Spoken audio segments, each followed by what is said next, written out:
Hi, today I'm going to show you how you can disable Xbox Game Bar in Windows 11. So from your desktop page here, you want to go to the search bar down here. And on the search bar down here, you want to search for settings. Now on settings, just click on this gear icon here, click on it.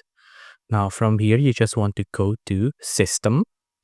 On system, you want to scroll down and then you want to find an option called system components. So this is the one, system components, right? Just click on it.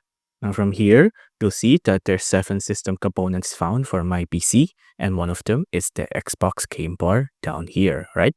You just have to click on these 3 dots here on more options. Now just click on advanced options. On advanced options, you want to go to the background component permissions. Now from here, you have to click on this drop-down menu and then you want to pick on never. Now, once you pick on never here, this component will always be off and you have disabled your Xbox Game Bar. If you liked this video, please consider liking and subscribing.